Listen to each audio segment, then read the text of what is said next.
Hello and welcome to the Last Word on Spurs. We are, of course, your multi-award winning Tottenham Hotspur podcast. We are back for a very, very late update in terms of what Tottenham are doing in the transfer window. And look, it does appear things are hotting up as we are bringing this show to you right now. There is news streaming through in relation to Tottenham Hotspur's two top targets, of course, of this summer transfer window, 𝐅𝐸𝐸 and Savinho. We'll be bringing you the latest news on both of those blockbuster moves as Tottenham try and change the game during this transfer window. Helping me dissect and break down all the very latest news in this transfer window, I'm delighted to have back alongside me, fresh-faced, ready to go again, the wonderful Ash from Spurs Kings TV. Ash, how are you? We're ready to talk about transfers and move on from, of course, that other night. We don't want to bring it up again. I love my bro. Thanks for having me on again. Big up to the viewers. Big up to the people listening as well. Let's talk about Spurs and Spurs only. Yes, let's talk about Tottenham Hotspur in that transfer window and exactly what is going on with Spurs in the window. Now, look, again, we'll say that to you out. If you are liking these late night editions of Last Word on Spurs, where we're wrapping up all the very, very latest transfer news, you can hit that like button, hit that subscribe button for us, get across to Spurs Kings TV, show some love over there to Ash and Marlon, the wonderful things those guys do over in that magical place of Spurs Kings TV. We'll be bringing you all the latest of what is happening right now with Spurs in the market, as Spurs have launched a bid for 𝐅𝐸𝐸𝐸, in which the move for Tottenham's, you've got to say now, key target of the summer is getting closer and closer, and Spurs are pushing on that door to bring 𝐅𝐸𝐸𝐸 to the football club. We also understand that Savinho is doing everything in his power to be a Tottenham Hotspur player before the end of this transfer window, and his agents have personally flown in from Brazil to try and push through this move to Tottenham from Manchester City. That is how much this man wants to join this football club. We also understand that we are going to be getting imminent news of Jed Spence putting pen to paper on a new contract that will see him tie himself to the club for a further 4.5 years, with an additional year on top of that. We are also hearing suggestions out there that Tottenham are looking at a very audacious late move in the window for Dani Olmo. It's not the first time you've heard that name linked during this transfer window of the last however many years. But yes, Dani Olmo is being linked with the football club once again during a summer transfer window. We're bringing you that and more on this show. We also understand that EZE Bissouma is now also a target for Juventus. Obviously, publicly well known. Thomas Frank made it very clear only a few days ago that Bissouma would not be involved at all whatsoever in regards to the Super Cup final after he was late on one too many occasions. And that does mean for Bissouma, he's accelerating, really trying to find a move elsewhere between now and the end of the summer transfer window. And it does mean with Tottenham looking at a number of forwards, as we're going to come on to, that Manos Solomon is expected to leave the football club between now and the end of the window. That might be on a loan, it might be on a permanent transfer, but we understand as things stand right now, Leeds United are the closest to getting him back at the football club. But look, let's start with what is the headline news as of this moment.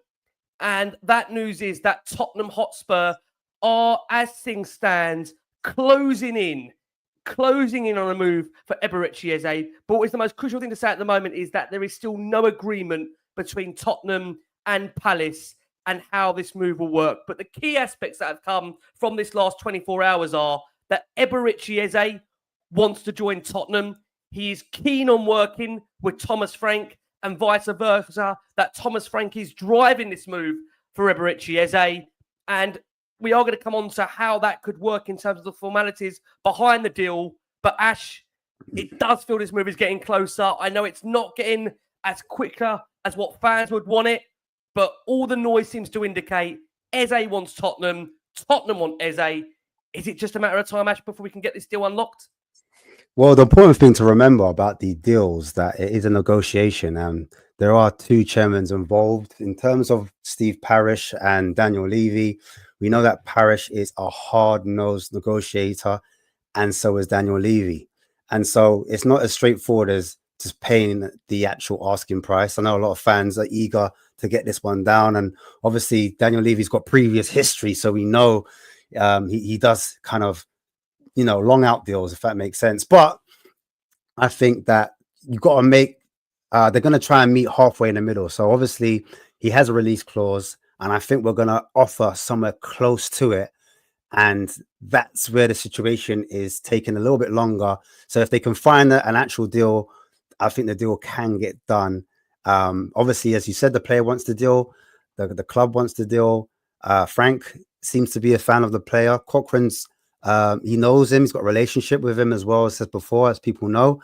And so this could be one of the marquee signings. I think that could be a difference maker in terms of an experienced Premier League player that wouldn't need much or wouldn't need a lot of time to bed in.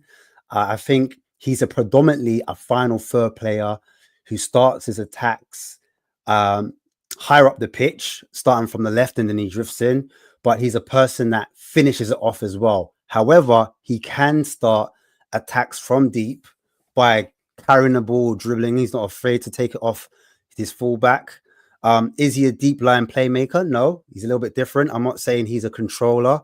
That's not his game. He's more of a game that he's a final third attacker. So he likes to play make in those final actions.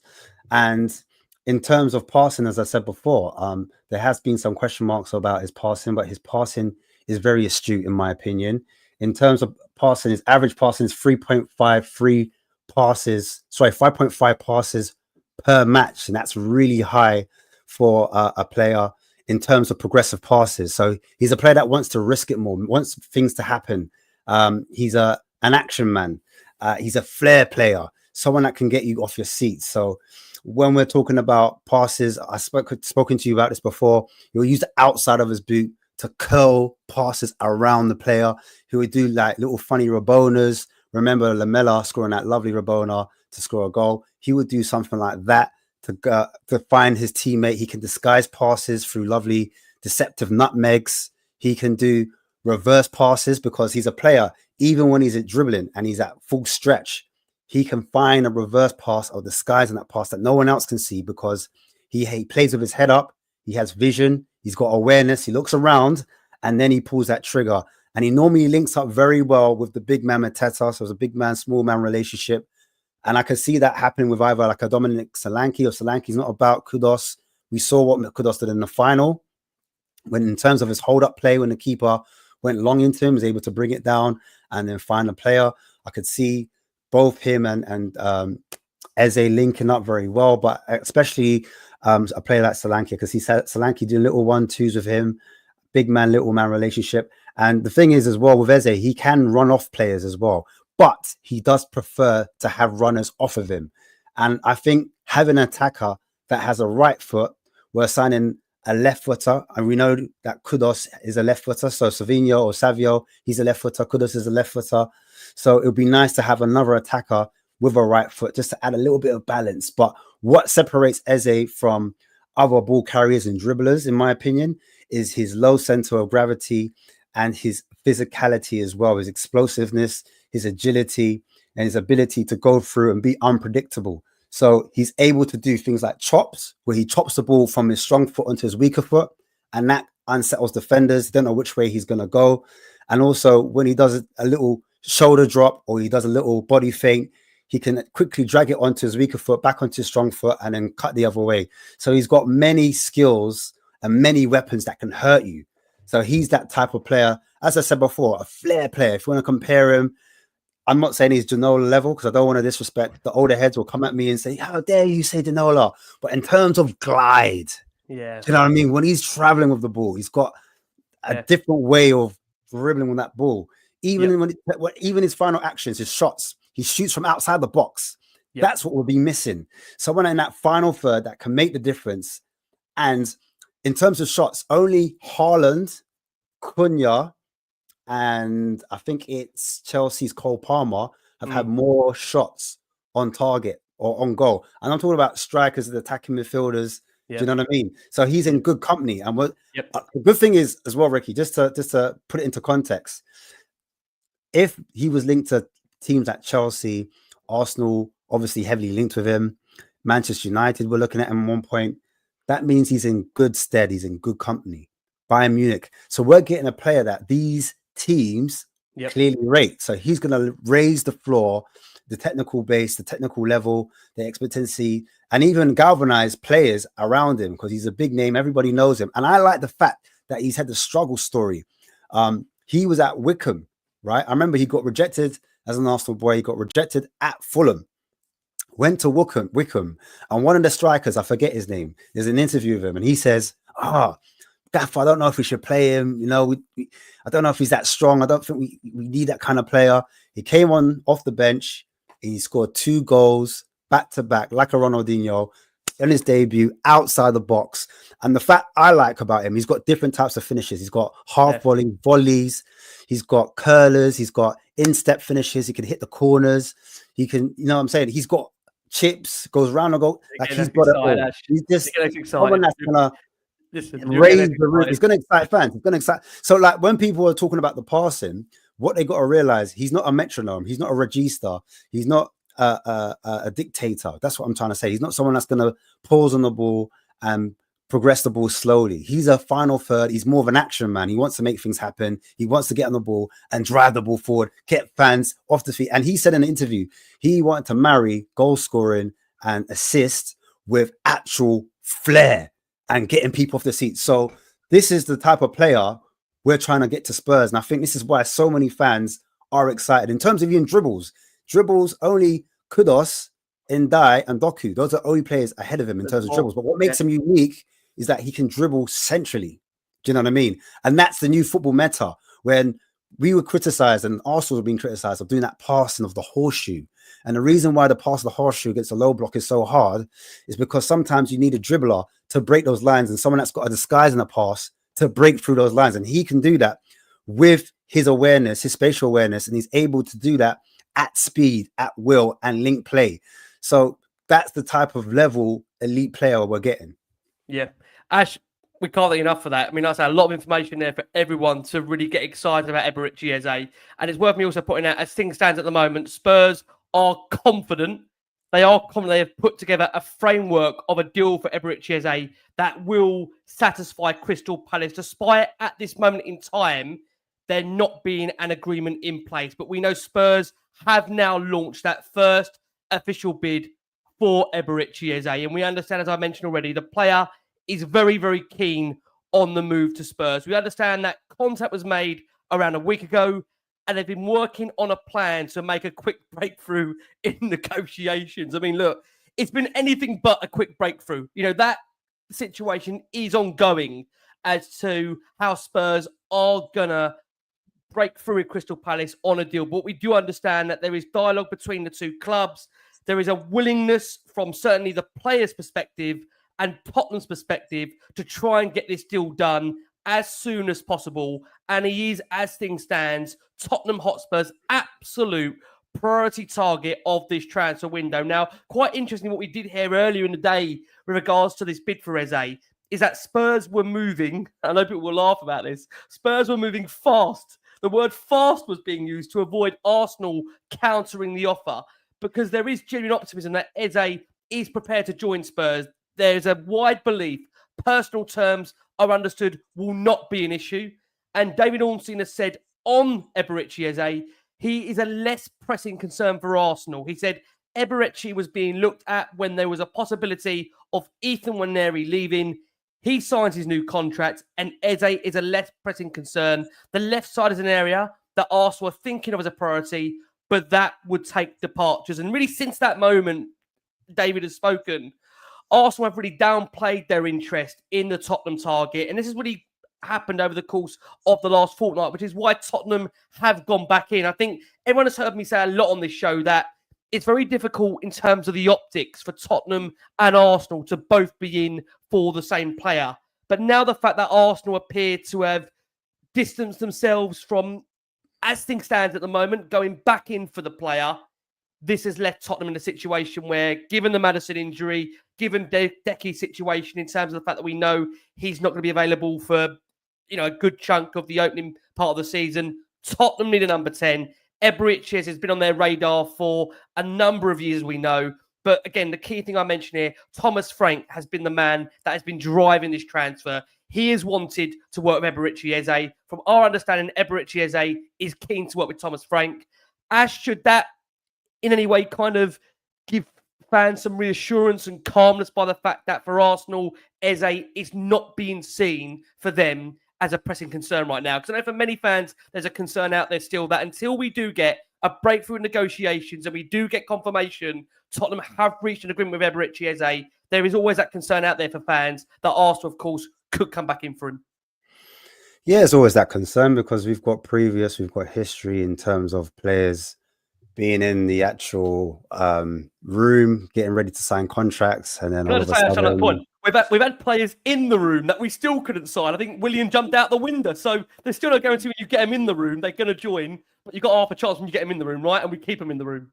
This is it. And obviously, of recent, we've had Morgan Gibbs White booked the medical things. We got the Here We Go as well. Even Ornstein chipped in as well, saying, you know, it looks like it's a done deal. And that didn't quite get through. So with Spurs, I think most fans now, we need to see that shirt being lifted. So there's always a possibility of us being, you know, taken for fools. Like, we don't want to see it. So fans are patiently, well, not patiently waiting. We're waiting with hands and mouth. Sorry. Ash, anything but patient. Yeah, not patient, brother. That was the wrong word. Sorry. Anything but patient. Not patient. Impatient, yes. Patient, definitely not. Definitely not. I think like it's a mad one because people go to bed now and they'll wake up and they'll look at their phones first thing and like, is it done? It's Friday. Has it been like so? This has been dominating our lives. To be fair, it's been dominating our heads, our minds, because it is a top player and it's a player we could easily lose out if, you know, the deal isn't done. And we know with Zaha, we've got previous when Pochettino went to Zaha, he never came through. He ended up staying at Palace and he kind of missed that window. The Maverick ended up going to Turkey, and he lost that kind of window where, you know, you've only got a small chance to make it as a top pro, and not everyone has a long you know, career. So this is a time when we need to take advantage and we need to act accordingly. Actually, I need to ask you about this negotiation between Daniel Levy and Steve Parish for 𝐅𝐸𝐸𝐂𝐨 𝐂𝐨, because there was a suggestion in the earlier point of the day with relation to this transfer that Tottenham prefer not to trigger 𝐅𝐸𝐸𝐂𝐨 𝐂𝐨's 68 million release clause because it's understood that both Tottenham and Arsenal don't value the player at that specific amount, and it's understood Spurs value 𝐂𝐨 closer to the 55 million they paid for, of course, in the earlier part of the summer, Mohamed Kudus. I have to get your reaction to that because I know a lot of Spurs fans, I saw a lot of anger, a lot of frustration online by the fact that we're seemingly comparing 𝐂𝐨 to, of course, Kudus in terms of the value, but we haven't currently got a number 10. We have a real lack of attacking options. I think it's fair to say that, as we've all said, I think a lot of fans out there, the signing of 𝐅𝐸𝐸𝐂𝐨 𝐂𝐨 would be one. I think that in the Spurs fan base, majority of people would be so happy to see this deal get done. How frustrating would it be if we are, you know, by the sake of what, 5-10 million haggling over the price here? Yeah, it's wants, it's must, it's needs, it's relevant to what we're going through right now because we need seniority. We need players with experience, Premier League experience as well. Difference makers, change makers as well in the team because we've lost our talisman in Maddison. We've lost our talisman in Son. Maddison's lost out to an ACL injury, and we're desperately need in a creative player because let's face it, we've lost Kulusevski. Solanke's only just come back. He's only had 45 minutes of a pre-season, and so when you're talking about goals and assists, we're missing quite a bit. And so I think that's why a lot of people are saying, you know what, this has to be the exception when we do pay a little bit more. Maybe from the club side, they're looking at it that Kudus was 20, he's 24.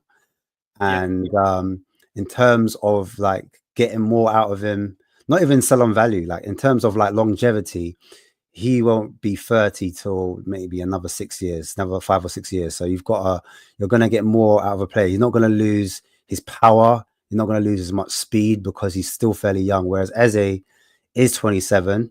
Next season he'll be 28. So maybe they're looking at it that he's got 2 to 3 years left. And if he does lose a bit of speed and he does lose a little bit of explosiveness because he's got to do so much running and defending, etc., blah, blah, blah, are they going to see a drop off? And so maybe they're looking at him as a risk value. I don't know. Me personally, I think you've got to kind of mitigate that, because we're in a situation where we, as I said before, we do lack creativity. And I think the club are aware of that looking at how we played against Bayern Munich and all throughout the preseason, even against League One opposition, we hardly created any chances. And it's because the characteristics, the profiles of the players, they don't have a high risk appetite in terms of shot hungry. I'm talking about a player as EZE, who scored against the likes of Chelsea. He scored against the likes of Arsenal, our rivals, our bitter rivals. He scored against Man City in the FA Cup. So you're talking about a big game player. And so what we need is someone that's going to be able to help us get through those massive games, but then also against those teams that are, you know, mid-table, fighting in and around, because that's where we drop points as well. And that's where those low block sides, Ash. I mean, again, Burnley will be a side like that. They're going to come, 100%. Sit and make it difficult. This is what EZE's made for, these kind of games like that, right? Exactly. He's like a magnet to players. He can draw 3 or 4 players towards him, and that can open up channels and spaces for others. This season, he scored 16 goals and assists in the league. But overall, I know he scored over 21 goals in all competitions. But this was one of his poorer seasons, if I'm being totally honest. He started a little bit slow. He picked up a little knock, and he missed about 5 to 10 games. So from his standards, it was a bit of a drop off. The season before, he had double digits, and the season before that, he had double digits in the league in terms of goals, not even assists. So you're looking at a player that is a seasoned pro, and he can make the difference, in my opinion, today. And we don't have to nurture him. Whereas, as I said before, you've got younger players that are in and around the 10. They've got slightly different profiles, and there's no diss to them. And I'm talking about players that we've been even linked with in terms of like 𝐻-𝐻𝐿. He's a different profile, in my opinion. He's more of a tempo setter, where you want to put his foot on the ball. He likes to do little short passes, control the speed of the game, slow it down and speed it up. So he uses passes. He's quite good technically in dribbling and can carry the ball as well. But in that final third, his numbers don't match on the same level that EZE has over amount of years. So that means we're taking a risk on that aspect on a 20-year-old or 21-year-old. Again, even if you look at Nominate, who was the latest player we were linked with, it's another risk, because we don't have a big enough sample size. Even Harvey Elliott, who I know has been linked to Crystal Palace, which is a good thing, because that might help our transfer go through a bit quicker. I'm hearing it's 40 million for Harvey Elliott, which will go to Liverpool, and that could, you know, help them as well. And so it's like a domino effect, in my opinion. But we definitely need to, you know, if the player wants it and he's happy and he knows he's going to be the main guy, he's not going to be pushed to the side like at Arsenal. He might be shoehorned at the left wing. He knows he's going to be in the 10. It's a suitable parties. And I think we can get I think Frank can get the most out of him. He can do what he did with Wisa and then Burmo, because if you look at his shot map will suggest that a lot of his shots have been in and around the box or just outside the box. And maybe he wants to home in on that and help him finish. Because I've seen him do bicycle kicks or scissor kicks. I've seen him do long distance strikes. And maybe he might say, look, I want you to finish and maybe shoot from this angle. And you've got a higher probability of finishing, because they use the whole data analytics. Data driven. Yeah. I mean, what's key to this, as we know, is the fact that now what appears to be clear is EZE has now gone to Palace, and he's told Parish and the hierarchy there he wants to come to Tottenham. I think that's been the crucial element to this. I mean, we've seen this a lot when we were going in for the Gibbs White, you know, transfer that we were hoping was going to happen. We knew Spurs at some degree in that deal. We thought they did trigger the release clause, which obviously helped to try and push that deal through. But at no point did we really get any indication that Gibbs White really behind the scenes was actively pushing this deal through. What we are getting in terms of Eberechi Eze, from what we're hearing, is he is really behind the scenes now, making it absolutely clear to Crystal Palace he wants to come to Tottenham. We're hearing that very clear. We understand Thomas Frank has been the driving force behind this transfer. He is so keen to work with the player and vice versa as well. And by the fact now that we've got Palace hopefully to a place where there isn't agreement reached right now, but the fact that we are in negotiations, the fact of the matter is, Ash, we are surely at a place now where Tottenham will know what Crystal Palace will want for the player. And it is now, just as you've said, a negotiation to either try and meet in the middle or get this done. My worry is that the longer it drags on, the more concern I have. And I don't know if you agree with that. I think this has to be a deal that we try and get done imminently, because I think the longer we leave it, the more as fans we get concerned, because this was the same situation around Gibbs White that I know some were thinking, oh, no news is good news. But I feel the longer these deals drag on without getting an answer, the less likely they are to happen. So how important is it, Ash, we do see this accelerate in this next 24 hours to try and reach agreement with Palace and get the player? Yeah, I think if it's a case of add-ons, if they're having like, niggling questions about the fee, agent fees, etc., that would be annoying, because that means they're not far off the actual price of the agreement. And I wouldn't want us to haggle over minor details like that. I know every penny helps, Tesco's, do you know what I mean? But this is a multi-million, dare I say, multi-billion business, football, sports icon, Tottenham Hotspur. We're no small fry, do you know what I mean? And so and the player has, and just to come on that point, actually, you can carry on. The player's a brand in himself. EZE is a brand. He's made himself a brand, right? Yeah, he's going to sell shirts, as I said before. Champions League. He's a Champions League player. And I think that's what he knows. He deserves this. And we're in a World Cup year, and this is his chance to stake his position as a midfielder, an attacking midfielder. And hopefully, if he does get his wish, Tuchel can see that, and then we could see EZE in an England shirt as well. So maybe he's got that in his thoughts as well. But my overall arching thought is that, I'm with you, Ricky. Like, for the sake of our mental health, the fans, I'm hoping they have our heads and our minds and our thoughts and our feelings when they're doing this negotiation. This must be the biggest deal they've done over the last, I'd say, over the last 5 to 10 years, if I'm being honest. I do agree. I think it's that size of deal, actually. I agree. I'm trying to think of the last time that a player was wanted this much by supporters. Maybe I'm thinking Gareth Bale coming back was maybe one where there was that joy about a player that you knew was a superstar. And obviously we had him from before. But with EZE, there's always been that feeling for those that I know that have been around me at the lane, watched him at the stadium, that look at him and just say, whenever you see him in the opposition shirt for Palace, he looks like a Tottenham player. He walks like a Tottenham player. Scores against us like a Tottenham player. We just need to get him, don't we, Ash? We just need to get this breakthrough. We need to, in this next 24 hours, I think, really make a statement, get it done. I think it's going to be very hard now. Look, I'm now going fast forwarding. I can't see a way in which we get him in the squad for Burnley, because I think that would be very difficult. But wouldn't it be great if we could get the deal done and parade him to the fans ahead of Burnley? What a lift that would give supporters, right? What a lift that would give them. I think the last time we were excited, and this is before the Romano days, because then transfers used to be exciting because you didn't have that much news. You used to have like teletext. You used to have like, internet was a bit slower back then. You had dial-up, do you know what I mean? And we relied a lot on our news on the tabloids and Sky Sports News. That was the biggest outlet in terms of breaking news. And I remember Harry Redknapp pulling up in the Jeep or the Range Rover and just leaning out one side and saying, Van der Vaart's coming. Do you know what I mean? We've got a van coming. You know what I mean? And that was the last time I was like, oh my, a Real Madrid player coming to the...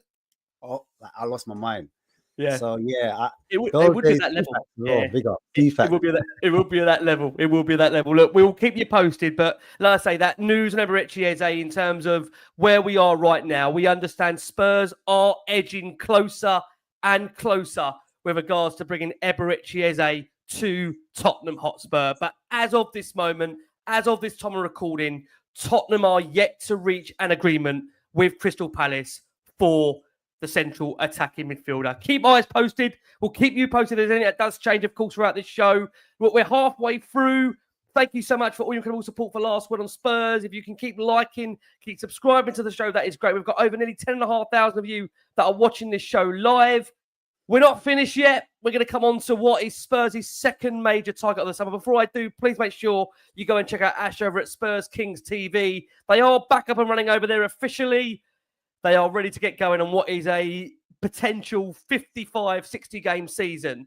And look, I know for many players hopefully out there that are looking at Tottenham right now, I think they'll be massively buoyed by what they've seen in the last 24 hours in terms of Tottenham's performance under Frake in a first competitive game. I'm hoping that will really give players optimism for those that are looking behind the scenes as to what a Thomas Frank side will look like. It looks like one that's going to be organised, it's going to be structured, there's going to be real coherency to it, but it's missing attackers, it's missing goals. And that's why the likes of EZE and the next man we're going to speak about could hopefully bring those to Tottenham. And that next man we are going to speak about is, of course, Man City winger Savinho. We understand Spurs are going to be going back in with a third offer for the Man City winger, and they have assured Man City that new offer is coming imminently. And when I say that about that third offer coming imminently, we are hearing late night reports here that there has been the representatives of Savinho already en route to, they've flown in from Brazil. So they've flown in from Brazil to London to try and push this move through to Tottenham from Man City with the player eager to secure first team regular football. Federico Moraz of Pro Manager left Brazil on Thursday with a view to further negotiations for next week to try and accelerate this move to Tottenham. And I think this has been very much made clear to us. The player really, really wants to join Tottenham. That's not the problem here. The biggest problem is that City have been reluctant really since the moment this bid went in to even want to entertain Tottenham's offer. You know, City have not wanted at any point really to even have a conversation with Spurs about the player. But the problem for City is that Tottenham came in with an offer that just maybe brought them to the table and said, look, that's not enough. But if you come back to us with an offer that might be a bit more and more attractive, we'll certainly have a conversation with you. And Tottenham have assured Man City, despite having a recent €70 million bid rejected, Tottenham have assured City they're coming back for another bid. And that bid is understood to be imminent. And whilst the negotiation is viewed as complex due to the high costs involved, we understand all parties view the deal favourably, and there is a willingness from all parties to try and get this deal done. Ash, you've spoken a lot about this player. I know you're a big fan of him. How confident are you that Savinho will be a Tottenham player on the basis the agent has flown in from Brazil to force through the move to Tottenham? The player wants to come. It goes back down to that point again. It's club-to-club talks that are going to need to accelerate, going to need to really push through here if we are going to get this deal done. Well, with Savinho, it's a funny one because I feel more confident about the Savinho one than I do about the EZE one. It's mad. Even though Man City have been slightly reluctant to let him go, but we do know that they're linked to Rodrigo. They've had face-to-face meetings with Rodrigo, and he is a player that's slightly more established, more senior in terms of his career, in terms of experience. He's around 24, 25 years old. So he's coming back off the back of playing at Real Madrid, and he's been played out of position. I know he's been played on the right side and he's a left-sided player, similar to Savio or Savinho, whichever one you want to call him. He's been ushered out on the right. And the reason why he was ushered out on the right was because Doku couldn't play there. And so he was forced there and Doku was put on the left. And maybe that's the reason why his shots, where he's taking his shots from, his goal scoring hasn't been as high. But yeah, coming back to your question, I just have a feeling that this one's more attainable because of the Real Madrid links and the willingness of them to get that deal done. They've got some other players that they need to get sold as well. I know there's a new coach at Man City called Pep Lijnders. He's the ex-Liverpool coach for Klopp, and he's very famous, and he was known for the Gurgen press. And he's told players already that there'll be a lot of rotation, and he needs players that are going to be pressing aggressively, physical, and they're going to be dual monsters basically. And so he's been looking at the squad. He's been having conversations with Pep, and Pep doesn't want to let this guy go because he thinks he has a high ceiling. He has got lots of potential. He said he just needs to work on that final piece, that finishing. But in terms of playmaking, in terms of creativity, in terms of making space, going on the outside, going in the inside, first touch, just at speed, turning players over. I could go on about this player, but he's got it all. And I think that's the reason why he was quite reluctant to let that one go, Pep. But at the same time, if he is going to let him go, he's going to let him go for a player that is, in my opinion, world class. Whether that physicality is an issue, though, for Rodrigo, that's another debate because we haven't seen it in the Premier League. But this player, Savinho, we have seen in Premier League. And last season, I know he got 9, if you include the World Club Cup, 9 assists, 2 to 3 goals as well.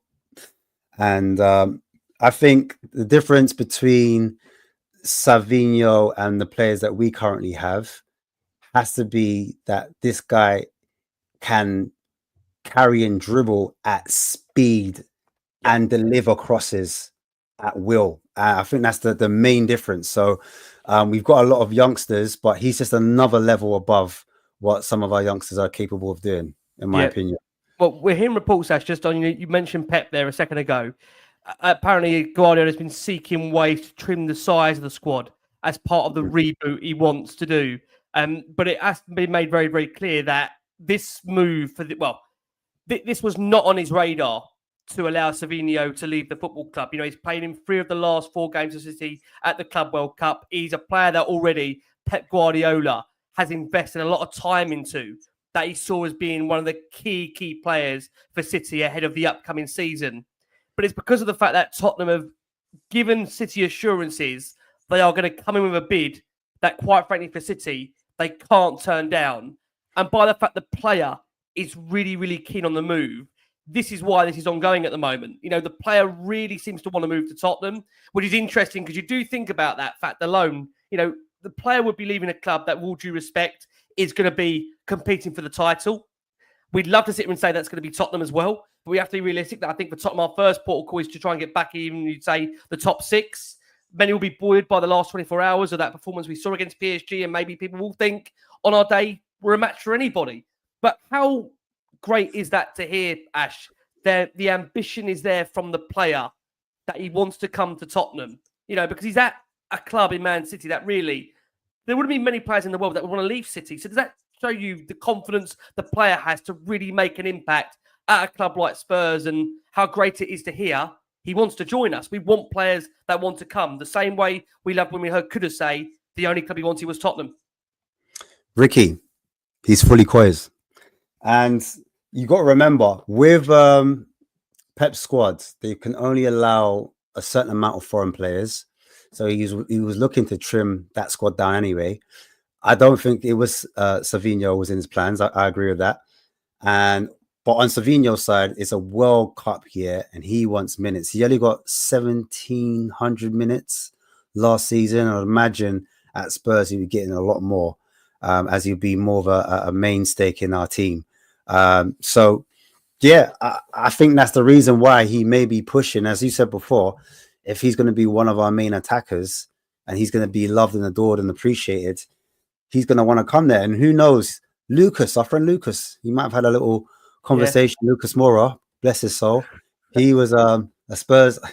He loves Spurs to the death. And how much does it help, Ash? How much does it help that it's a World Cup year? How much will that be in Savinho's mind, thinking, with no disrespect, he looks at the wing options at Tottenham, and I think we can safely say at the moment, I know for a lot of the fans out there, as we know, there seems to be a real, I'd say a real feeling that Tell isn't the right profile of fit right now for being ready to make a direct impact.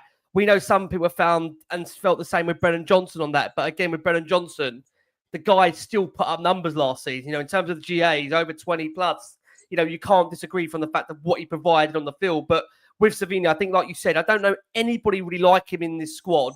Kudus, of course, has got that physicality. He's got that tank that we saw, of course, against PSG. Savinho is a real nippy winger, and it brings me back to those days, Ash, which I'm sure you're going to remember, when we had Bow on one wing, Lennon on the other. We were terrorising teams. To then think you've got them two and you've got EZE coming through the middle. I mean, teams will be terrified, right, of the pace Tottenham can break with. And then you've got the defensive structure, which Frank has already deployed at such an early period. You can understand why there'd be so much excitement if we could pull both of these deals off. It would be amazing, right? Yeah, I think you're right. In terms of foundation, that's what I think Frank was prioritizing at the time. In terms of structure, in terms of shape, defensive solidity, he wanted to sort that out first. And now this is the roof on top of the house. You know what I mean? And looking at a player like Savinho, predominantly left-footed, he's not heavy, like one-footed, like heavily one-footed, but on his left side, he can shoot across the goal. That's what he likes to do. So when he does cut inside the box, when he was at Girona in Spain, Genoa, sorry, Girona, he actually scored 10 goals and 10 assists in all competitions. So he does have goals in him. And now we've lost Son, we're needing a left-sided replacement. And so this guy's got bags of potential. He's done it in La Liga. And I think he was the top highest dribbler in La Liga, Savinho. He was in the team of the year as well. I know he was in the team of the year there as well. He was in the team of the year as well. You know, he was really impressive in that period at Girona. That's obviously why City went in for him. I'm just really intrigued that obviously this one feels like a new name on the scene for Tottenham, right? It's not been a name that we've seen in previous windows. Again, it comes back to that point that it does feel this is I'm hoping a signing driven by the manager. I think just on that point, Ash, how important is it that we are getting the signings that are being driven by the boss? Surely that's the most critical thing here, right? I think what makes me happy as well, the fact that Pep never saw it coming. And that's the level of player we're getting. A player that, you know, the top teams, they don't really want to let go of their top talent. That's the feeling I get from it. And just to, you know, multiply what you said, if Frank's identifying some of these players, and he's working with Langer and he's sitting down and he's saying, no, you know, he's all right, but he's not quite getting what I want. Do you know what I mean? And that was that quote came out, I think it was a few weeks back. I don't think it was a recent one. So I know it was leaked not too long ago, but apparently that leak was a few weeks back. So maybe these had conversations since, and then Frank's identified that player, and now it's just down to them to kind of make it happen, bring it to reality. And so I'm really looking forward to it. And as I said before, similar with EZE, in terms of improving a profile like Wisa, obviously, Mbumo, and the other winger they've got. I forgot the winger they've got as well, but he plays on the left-hand side. But anyway, he's improved 3 of their forwards, and we know he's improved players like Tony. Tony came from Peterborough. Do you know what I mean? And Watkins, he came from Bristol, I think it was. So he's clearly got an eye for what he wants and how to upskill some of these players. So I'm just very excited to see what he can do with players that have a higher level. Agreed. And take them to the next level. Do you know what I mean? He's not having to work with just the youngsters and, you know, squeeze and get every penny out of like an Odobert or a Tell. He's working with Sade. That was the guy. Sade, what a player. Yeah, I agree with you on that. And I think, again, it comes back to that point now where it's great being linked with these players. It's great that we're in talks with them. We know it means nothing, though, Ash, until they're holding that shirt and until we've got them done. Correct. The fans will rightly be concerned until we get them done, because at the end of the day, we need them in the squad. We need goals in this team. You know, we need goals. We need players that are going to frighten the opposition. And I just do feel Savinho, Eberechi, EZE, those 2 players alone will frighten sides. They will absolutely frighten teams. So listen, we will see what is going to happen with that. So again, just to wrap that up with Savinho, we understand that his representatives are flying in from Brazil to try and force through the wingers move to Tottenham early next week. The player wants to join Tottenham. It is now just trying to get that negotiation complete with Manchester City, who, again, they've only recently rejected a €70 million bid from Tottenham. So that's going to tell you, Tottenham have to pay in excess. They have to pay in excess of 70 million if they are to get their man. So these are two very, very big transfer fees they're going to have to pay to bring EZE and Savinho to the club. But they're two transfers that would very much change the window. They would change the outlook potentially on Daniel Levy and ENIC for this window. I mean, I've said this before. It's all right doing it for one window. You've got to do it for more than one window. You can't just do it for one window. It's got to be a consistency now that Tottenham are going out and buying players that elevate the first team. So, look, let's hope they can get it done. If Daniel Levy goes and gets his business done, whether you like Daniel Levy, whether you dislike, him from a business perspective, what you can't do is not the fact. If he goes and gets these done, you're going to have to give him credit for it because, these are two players that come in. They elevate not just the squad, they elevate the first team directly. And this is coming from somebody, as everyone knows, I've been on those recent change for Spurs marches, but it will be credit where credit's due if they do get those deals over the line. Look, we're going to squeeze in our final break of the show for our listeners on audio. We have got, again, nearly over 11,000 of you that are watching the show live on all our platforms. Please, look, if you haven't already, please go and check Ash out at Spurs Kings TV. I was about to say this is what Ash does for a living. He does break it down in terms of players' attributes, their profiles, their skill sets. Make sure you can go and check that out and more on Spurs Kings TV. Keep liking, keep subscribing to Last Word on Spurs. We have got you covered with every second, with every minute of this transfer window where we wrap up, of course, for you all the latest news. On the latest news, we are hearing reports that Fabio Paratici is going to eventually return to the football club. Paratici was present and was seen, of course, at the Super Cup final where he was on that phone pretty much for a lot of the time out there, which hopefully is a good sign that the man is working and trying to get deals done for Tottenham.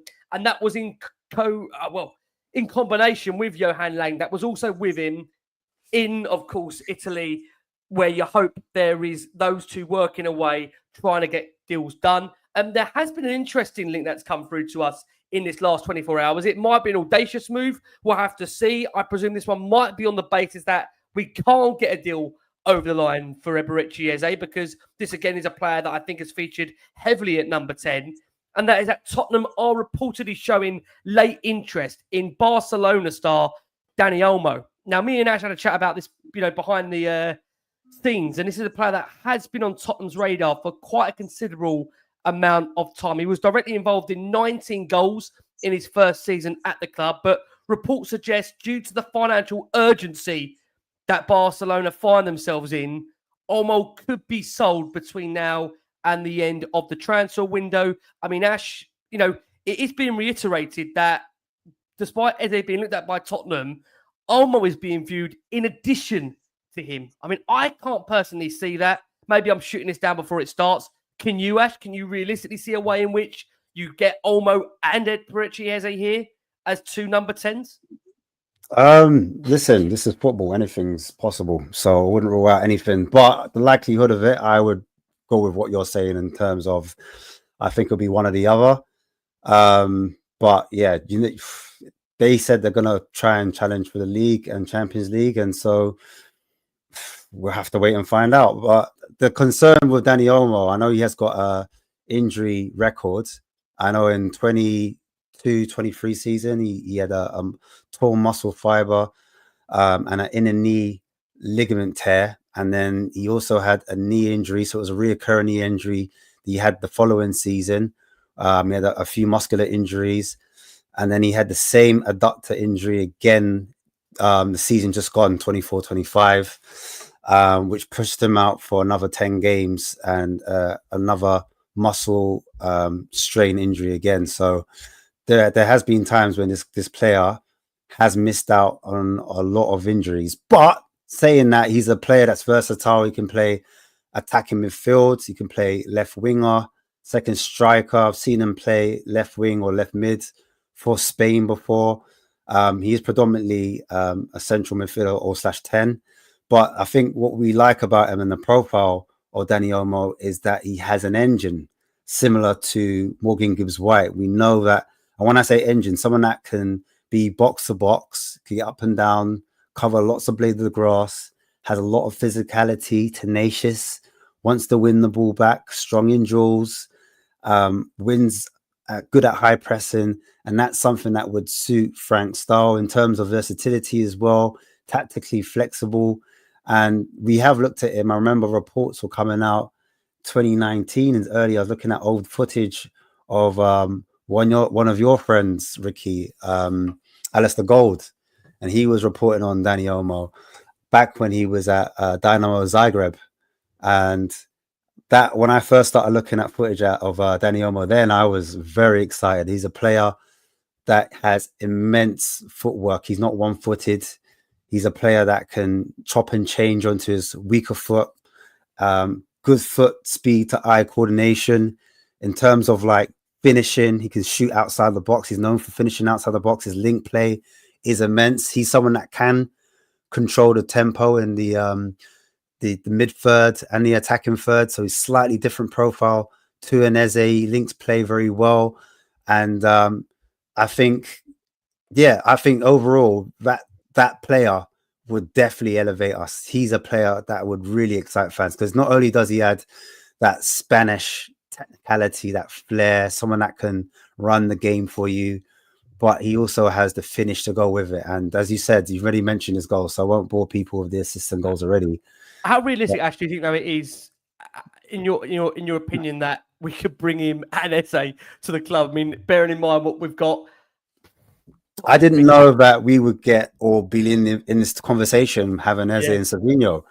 Yeah. Do you know what I mean? I didn't think those transfers, I mean, alone, they're going to cost us the best part of what? 70, 80 million per player. You're thinking alone, and then you add to that Dani Olmo. Look, there's the argument that we touched upon the fact they've got massive financial issues, Barcelona, which could be a benefit to Tottenham. But I mean, in what world do we see? We've gone from no number 10s to then getting 2 in the final couple of weeks. I mean, how realistic is that? Yeah, I mean, look, I still say it, bruv. Look, people will think like, you know what it is? It's PTSD with Spurs right now. And so this is unfamiliar territory for Spurs fans to be in that. Just to be clear, what Ash means by that, not unfamiliar territory in terms of where we are on the window. That's familiar territory. What he means is, of course. In terms of speed, unfamiliar territory that we're linked with these kind of caliber of players. Correct. But definitely not unfamiliar territory in terms of where we are on the window. We used to be in this far on the window about the players, Ash, right? Yeah, this is it. But I still have the overall arching feeling that if EZE was to Arsenal, I still think Arsenal are waiting around in the shadows. You still think Arsenal are there still looking? I don't fully, that's why I will give the club credit if they get this one done. Because even though EZE said he wants it, I've seen things like this go left.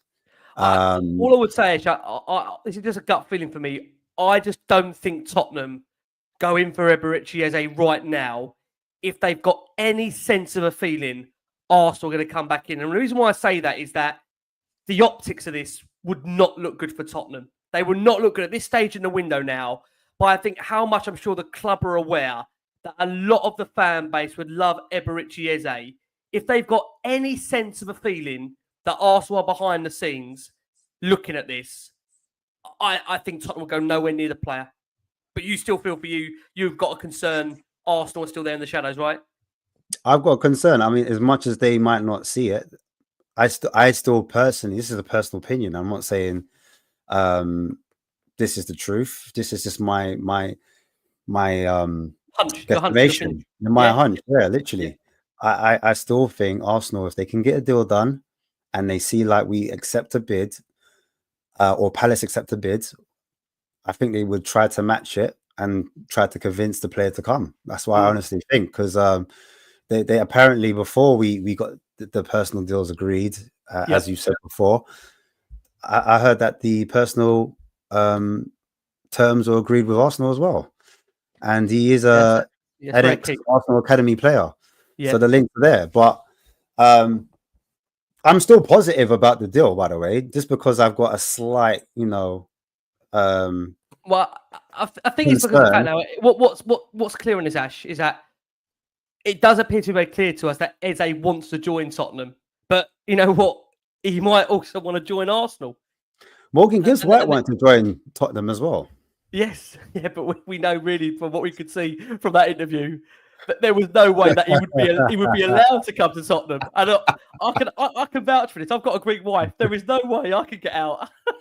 now I'm definitely for an early divorce. She's got to get her sushi on Friday. All right, I'm still very optimistic about it since the news has broken out, and But I'm just saying, like, just because I'm optimistic about it, it doesn't mean that Arsenal aren't, still ready to pounce. That's what I'm saying. And it would be lovely if Arsenal were tried to pounce, but EZE turned around and said no. And when we accepted the deal and it went through, that would be beautiful. But unless Arsenal are confident with their actual team at the moment, and they really do need to get those players out before they go get players in. It's just so many question marks for me. That's what it is. I'm still optimistic about it. Like, all I know is some people say they don't think EZE is going to happen at all. And I'm like, that promo video for 𝐅𝐸𝐺 EZE, if he comes to Tottenham, that is going to be absolutely amazing. It's going to be absolutely amazing. And honestly, it's going to be one of those moments where when social media takes over, where, Spurs official, Spurs get criticised a lot in terms of whether it's communication or whether it's, their activity in the transfer window. One of the things they've got really, really good, I think, is in terms of their social media content, the Sonny farewell, the signing of players, there'll be, I'm sure, a lot put in to the EZE, the EZE signing if they get it over the line. And I've got to stop smiling because if it all goes tits up, I don't want this clipped up. Listen, let's move on. Listen, so as things stand at the moment, Dani Olmo is understood to be, he's being viewed by Tottenham at this moment in the window because of Barcelona's financial situation. There's a suggestion out there that despite Tottenham looking at EZE, they also have Olmo in their sights in addition to him, not as an alternative. That's just my personal opinion. I can't see a world in which Tottenham get EZE and they get Olmo and they get Savinho. I mean, listen, I might be wrong. Tottenham, prove me wrong. I'd love you to prove me wrong, Tottenham. We are hearing news. Manos Solomon is expected to depart the club between now and the end of the window. We're expecting Leeds United that could come back in for him. Of course, they had him on loan last season. Spurs is understood to be surplus to requirements, and that does mean for Tottenham, they're open to both loan and permanent opportunities for Manos Solomon. So one to keep an eye on there. We'll see how that does go on. But what we are expecting definitely between now and the end of this transfer window, Ash, is the departure of Yves Bissouma. We know that he was left out of the recent UEFA Super Cup squad, with Thomas Frank citing frequent lateness as the main reason. It feels, Ash, this is going to come to a head in this next week or so, and it just feels that maybe following on from the Polina signing as well, that may have already further put Bissouma's nose out of joint. How easy, Ash, do you think it's going to be to see Bissouma's exit? We understand at the moment Juventus are a club that are lining up some form of an offer for him, and given how long he's left on his contract, you'd imagine, Ash, this will be fairly a nominal fee, right? Yeah, I just think the fact that he was left out of the squads, I saw him quite teary-eyed not too long ago when the Sun news was released, and they showed pictures of him as well. I think that was done deliberately to let people know that, Bissouma was on his way out. And clubs are in for him. So hopefully we do get a fee for Bissouma, because we haven't had many sales at the club at the moment. So it'd be good to get some money in, and that could hopefully add to our actual budget, because we do, like, he is a player that, he will do well somewhere else, so I think we should be able to get a fee. I think the fans are ready to say goodbye. I don't think there'll be any love lost, because I think someone would say goodbye quite a long time ago, Ash. Yeah, I think what's come out, I think at the start of the season with Ange, with the whole balloon incident, I think that didn't go down too well on professionalism. And even before that, the season before, he had to make up because he had the Luton sending off. He had the African Cup of Nations where he came back, and he came back with malaria, missed time. And then as he came back, he got sent off again at Nottingham Forest. And so it hasn't been a smooth road for Spurs fans, and the relationship's been up and down. And we've forgiven him so many times because of his ability. But when he's so inconsistent in terms of now being late for work, football should be a thing you love. And this policy that, you know, Frank came out and said openly, no dickheads. And so he wants his teams to be professional on time, and maybe he's sending out the message to other players, like, if you mess around, this is what happens. You'll get left out. And Bissouma's had to learn the hard way. Ange gave him a chance, but now I think in terms of mentality, Frank wants a player that switched on in and out off the pitch, on and off the pitch. Sorry. So I think it's been the right decision. Bissouma's he's finally come to the end of his career at Spurs, and hopefully we can get some money for him. How confident are you, Ash, that Tottenham will get this deal done for Bissouma in this next week or so? Because look, I don't want to, you know, speculate here in terms of the player's attitude or whatever, but by the fact that we've had the Polina signing through the door, it feels that he's now further down the pecking order. Could it be a fact that it could be quite a negative influence around the squad if we don't move him on sooner rather than later? I mean, how important is it that we do try and find in this move in the next few days? Yeah, no, I think it's very important. I remember what Conte used to do. He was ruthless. He'd make the players that aren't a part of the squad, he made them train by themselves, because he didn't want that mentality rubbing off the other players. And so I'm not sure Frank might do the same. I don't know if Frank is as ruthless, but I would welcome it, because I don't want any players being influenced. When the young players are around and he was letting those young players down, he was a bad influence to them. I was quite disappointed, because he's meant to be the role model to some of these players. They look up to him. So I'm with you. I'm hoping that this deal gets accelerated as soon as possible. We can find a club for him. But at the moment, we do have precedent matters in terms of EZE and Savinho. So but equally, I still want him out. You know, it'd be good to get a player out. Agreed. Look, we know what Tottenham's focus is, but we do understand as well Tottenham have, they are going to be announcing in the next few hours or in an imminent due announcement, Jed Spence has signed a new long-term contract with the club, which, to be fair, you know, with Jed, it's been a real incredible U-turn over the last 18 months. It felt at one point he would not have a career at Spurs. Of course, he was back in the team under Ange Postecoglou, had that really good period where he excelled really, you know, in the position that he was in. And that is what has led to not only him being back in the Spurs shirt, but also now seeing his long-term future at the club. Jed is expected to sign.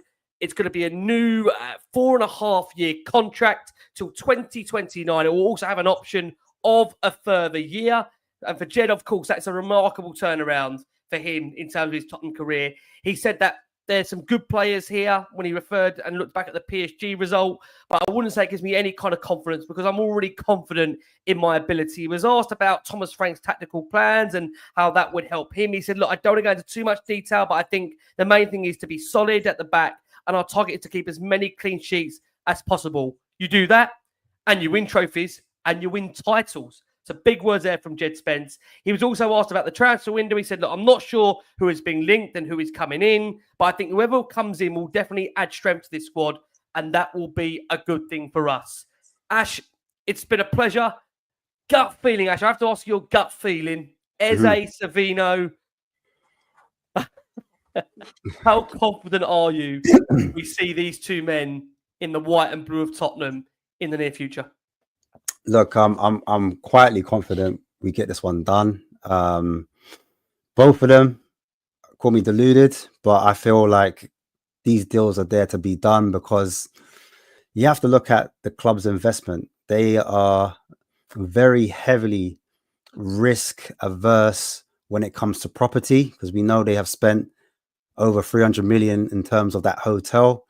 I think he's even gone further up. I think it's even turned to 400. I know it was meant to be 200 million, but now it's gone to 400 million in terms of that hotel. And they are adding another 50 to 80 apartments on top.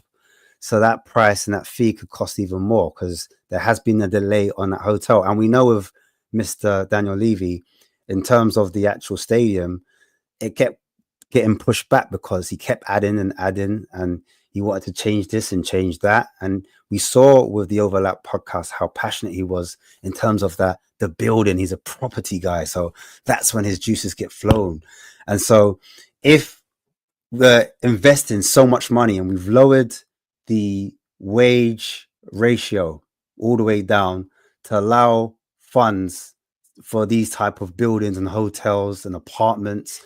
And by the way, look, these apartments and these hotels, I could spin it a different way and say, look, if they use the investment well, it could serve us for a long time, assuming that, you know, those funds will be put back into the club, but we don't know.